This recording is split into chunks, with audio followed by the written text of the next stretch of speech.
राकेश पांडे जी के भारत के अंदर नेपाली, रोहिंग्या, बांग्लादेशी आकर वोटर बन जाते हैं तो डूब के मरना किसको चाहिए? भारत के गृह मंत्री और प्रधानमंत्री को और चुनाव आयुक्त को।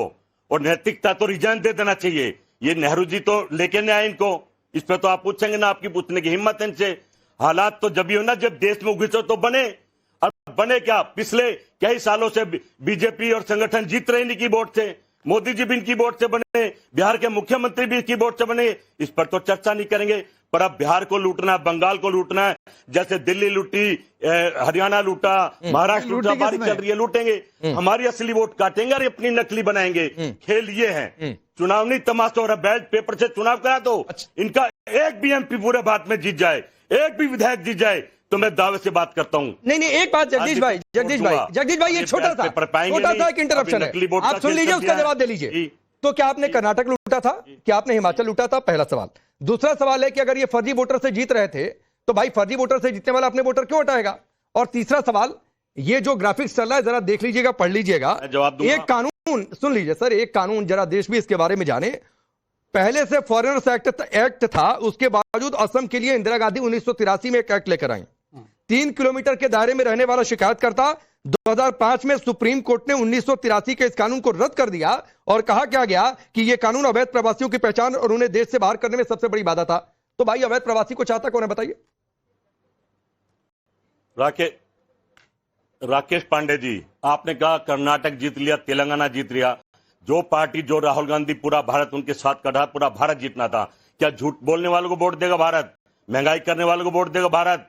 झूठे वादे करने वाले, झूठी गारंटी वाले वोट देगा? समस्या तो यही, आप सुनना नहीं चाहते हैं।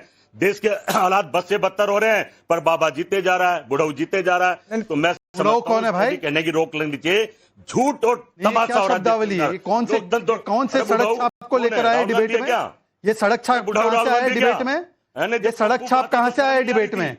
ये किसके जूते और गोल्फ क्लब उठाते उठाते ये डिबेट में आ गया?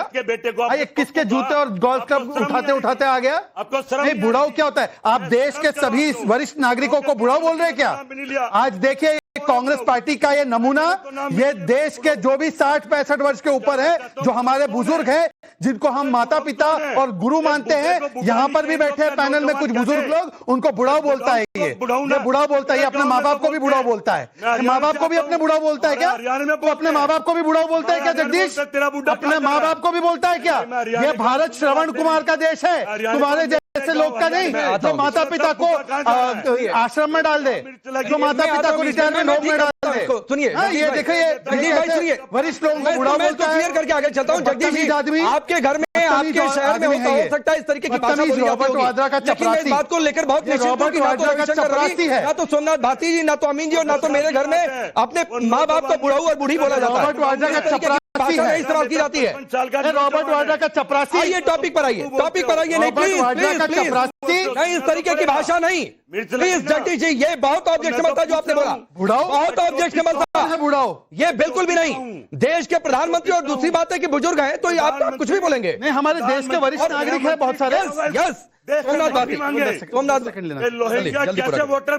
एक तो इनकी जो अपमानजनक टिप्पणी है, इसको खारिज किया जाए। ये दिखा रहे हैं कि रॉबर्ट वाड्रा के क्लर्क है। अब सुन लीजिए मेरी पूरी बात। इन्होंने बोला कि गृह मंत्रालय को डूब के मर जाना चाहिए। अरे चुप रहो ना भाई, कुछ डिबेट में तो आता नहीं है, केवल बदतमीजी करते हो, हाँ गुंडागर्दी करते हो। छोड़ो, चलो एक मिनट प्लीज शहजाद, जिसके लिए आपने 10 सेकंड मांगा वो पूरा करिए, फिर मैं सोमनाथ भारती जी के पास जाऊंगा। प्लीज जगदीश जी, प्लीज, नहीं अच्छा लगता है प्लीज। अभी 2 मेहमान इंतजार कर रहे हैं, रुक जाइए। एक आदमी के लिए डिबेट नहीं है। क्योंकि हमारे साथ वरिष्ठ नेता भी बैठे हैं, आम आदमी पार्टी के लॉ मंत्री रहे, मैं उनसे भी चर्चा करना चाहता हूं। 10 सेकंड लेता हूं। देखिए, अभी उन्होंने कहा कि गृह मंत्रालय को डूब के मर जाना चाहिए। भाई ये 2003 की लिस्ट है। कौन था राज्य सरकार में 2003 में? कौन था 2003 में राज्य सरकार में जो इनको दामाद बना रहा था अपना, जो रोहिंग्या और भारियों को वोटिंग का अधिकार दे रहा था? कौन था 2003 में? पूछे रवि जी से। चुनाव जीते जाता, शर्म नहीं आ रही? लोकतंत्र संविधान का मजाक बना। चुनाव जीत रहा है तो शर्म आनी चाहिए। अजीब हालत है, तमाशा बना दिया। माने ये चुनाव जीतते आ रहे हैं तो शहजादपुरा वाला शर्म करे जाकर, इनकी पार्टी शर्म करे जाकर। रुक जाइए सोमनाथ भारती, प्लीज जगदीश भाई, नहीं अच्छा लगता है। 10 लोग सोशल मीडिया पर नीचे लिख देते हैं कि कमेंट्री बंद करवाइए, आवाज डाउन करवा के। नहीं, मुझे अच्छा लगता है ये बात। रुक जाइए सोमनाथ भारती जी, दिल्ली में भी विधानसभा, प्लीज जगदीश जी मैं रिक्वेस्ट कर रहा हूं, नहीं अच्छा लगता है। मैं अपने विपक्ष के आपके साथी रेडियो से कहना कमेंट्री के चाहता लिए हूं। नहीं डिबेट, या किसी के लिए भी शहजाद भी बार बार नहीं बोलेंगे, रुक जाइए। माननीय राजीव जी, सोमनाथ भारती जी, दिल्ली में भी विधानसभा चुनाव के पहले वोटर्स वेरिफिकेशन हुआ, आप लोगों राजीव की जी, सरकार चली गई, तो ये डर है? नहीं, पहले मैं बात कर लूं अपनी। कारण क्या, देखिए, मैं जो विपक्ष के मेरे साथी आए हुए हैं डिबेट में, उनको कहना चाहता हूं कि ऐसा कोई भी शब्द यूज ना करें जिसको भाजपा लपक ले और पूरी डिबेट डिरेल कर दे। डिबेट मुद्दों पर करिए, डिबेट पूरे संवेदना के साथ करिए, डिबेट पूरे तन्मयता के साथ करिए, बिल्कुल अपशब्द यूज ना करें। भाजपा को बड़ा अच्छा लगता है, भाजपा के चैनलों को बड़ा अच्छा लगता है, इसलिए हम भाजपा को मौका नहीं देंगे। माननीय राजीव जी, मुझे ये बताएं, दिल्ली चुनाव के पहले कोई भी ऐसा यहां पे स्पेशल रिवीजन नहीं हुआ। नंबर 1, आप गलत बोल रहे हैं। अच्छा, ठीक। दूसरी बात समझें आप, मैं दोनों चुनाव लड़ा। मैं चुनाव लड़ा लोकसभा का भी और चुनाव लड़ा विधानसभा का भी। जब नई दिल्ली लोकसभा का चुनाव लड़ा, जिसमें 3 विधानसभा में जीता, उसमें था नई दिल्ली और आरके पुरम और दिल्ली कैंट। जो नई दिल्ली विधानसभा लोकसभा चुनाव में सोमनाथ भारती जीत गया, जहां मोदी जी सामने खड़े थे, वो नई दिल्ली विधानसभा अरविंद केजरीवाल हार गए। आप सोचें, 1,42,000 वोटर्स थे जब सोमनाथ भारती चुनाव लड़ा नई दिल्ली लोकसभा का, विधानसभा के जो वोटर की संख्या थी।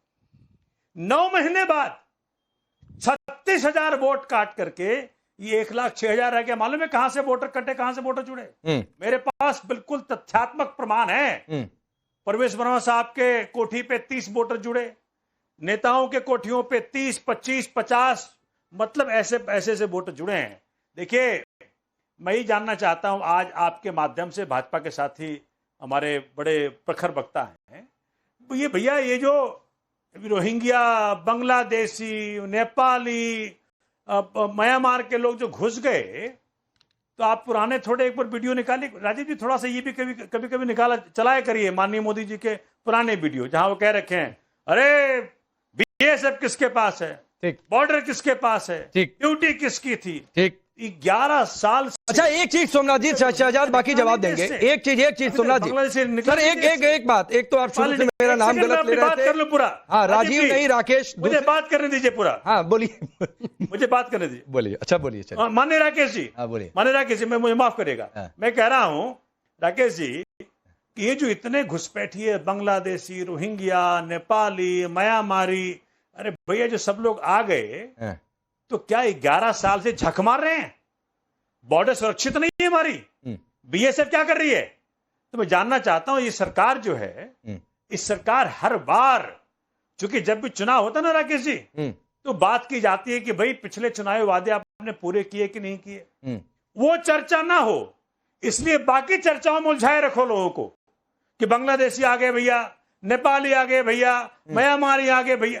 अरे भाई साहब, सुप्रीम कोर्ट में इतनी बड़ी डांट लगी है कि भाई क्या आनंद फानन है, ठीक है, आपके इतने करीब क्या क्यों करा रहे हैं? ठीक है, बात उन्होंने रोका नहीं। आपने ये जो पूरा सवाल उठाया, मैं और नहीं कहना चाहता, आधार क्यों नहीं यूज कर रहे, राशन कार्ड क्यों नहीं यूज कर रहे, लेकिन अरे सुनिए, लेकिन भाजपा, सोमनाथ जी, अभी 2 दिन पहले मेरे प्रोड्यूसर ने कहा था कि उनका, हरकतों के ऊपर, सुनिए, मेरे प्रोड्यूसर ने कहा था कि उनके और उनकी पत्नी का वेरिफिकेशन ही आधार के जरिए हुआ।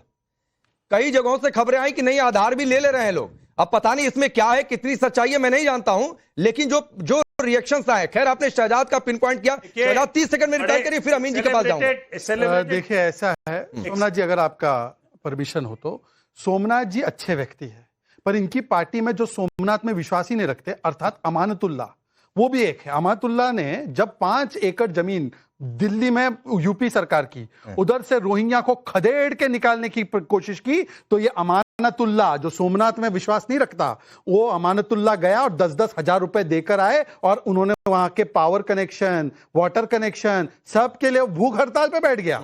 और इनकी सरकार ने कोविड में भारतीयों को, सोमनाथ को राशन मिले ना मिले, रोहिंग्या को राशन मिले, दिल्ली हाईकोर्ट में जाकर बोलकर आए, हिंदू में रिपोर्टेड है। छोड़ देते इस बात को, इनका रोहिंग्या प्रेम तो अमर है, पर छोड़ देते। आखिरी बात देखिए, सोमनाथ जी देखिए, मैं तो सावन का भी महीना है, सावन का महीना है, सोमनाथ पाक पवित्र नाम है। 10 सेकंड, केवल 10 सेकंड, आप क्यों 10 सेकंड मिस्टर फॉर्मर लॉ मुद्दा इतना ज्यादा इंपॉर्टेंट मेरे है, मित्र सोमनाथ, उस 10 मुद्दे सेकंड। पे रहिए। हाँ तो 10 सेकंड मुद्दे पे ही आ रहा हूं ना मुद्दे सोमनाथ पे जी। रहिए। हाँ 10 सेकंड, केवल 10 सेकंड सोमनाथ जी। आपने अभी जगदीश शर्मा जी को राइटली ज्ञान दिया कि भाषा की मर्यादा होनी चाहिए वरना बीजेपी लपक लेती है। ये तेजस्वी जो बोलता है कि ये मूत्र होता है सूत्र, आपकी तो पूरी राजनीति सूत्र पे चली है। याद है हरदोज, ये सूत्र से खबर आम आदमी पार्टी के पास, वो सूत्र से खबर आम आदमी पार्टी के पास, तो वो तो एक तरीके से आपको बोल रहे हैं कि आप मूत्र लेकर बैठते थे। ठीक ठीक, शहजाद नेशनल टेलीविजन है, इस शब्द का इस्तेमाल नहीं करें। अरे तेजस्वी जी ने कोट किया, नहीं, तेजस्वी ने कह दिया। मैंने अपनी ओर से नहीं किया, आपने कर दिया। मैं अमीन जी के पास, सोमनाथ जी आऊंगा सर, सोमनाथ जी आऊंगा अमीन जी को लाता हूं, अमीन जी को लाता हूं। ये लोग क्यों नहीं 11 साल से बाहर? ठीक है सर, लेकिन शहजाद ने भी कहा ना, बात तो सही है कि हर प्रेस कॉन्फ्रेंस और बाकी कई बातों में सूत्र का इस्तेमाल आप लोगों ने भी बहुत किया था। पहली बार किसी राजनीतिक पार्टी ने इतना ज्यादा सूत्रों के हवाले से बातें की, अभी तक तो चैनल ही करते थे। माननीय भाजपा के प्रवक्ता से, हाँ, ये लोग देश से क्यों नहीं गए? ठीक है, बिल्कुल आपका ये वाजिब सवाल है, ये वाजिब सवाल है। शहजाद आऊंगा, लेकिन उससे पहले अमीन जी क्या कर रहा है? नहीं ठीक है अमीन जी, बांग्लादेश आप बिहार तक नहीं है, बंगाल में मांग उठाई है, और अब तो लोग ये भी कह रहे हैं कि 29 से पहले कर दो वेरिफिकेशन पूरे देश में, पता चल जाए कितने घुसपैठिए हैं इस देश में, कितने रोहिंग्या, बांग्लादेशी, नेपाली बैठे हुए हैं। मंत्री इस्तीफा देंगे?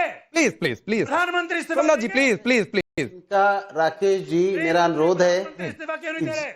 कि ये पहले शांत हो जाएं, नहीं तो इनका सोमनाथ जी एक इलेक्शन कमीशन के पूर्व अधिकारी हैं, उनको सुन लीजिए सर, वो राजनीतिक व्यक्ति नहीं है, उनको सुन लीजिए, अभी बहुत सारी चीजें क्लियर हो जाएंगी आपके माइंड में भी। बोलिए अमीन जी। बांग्लादेशी कैसे देश में है? रोहिंग्या देश में कैसे है? अमीन जी बोलिए सर। 11 साल का प्रधानमंत्री। सोमनाथ जी रुक जाइए, की आवाज कम कर दीजिए राकेश जी। नहीं ठीक है, अभी सिर्फ अमीन जी बोल रहे हैं, बोलिए। देखिए ये देखिए आप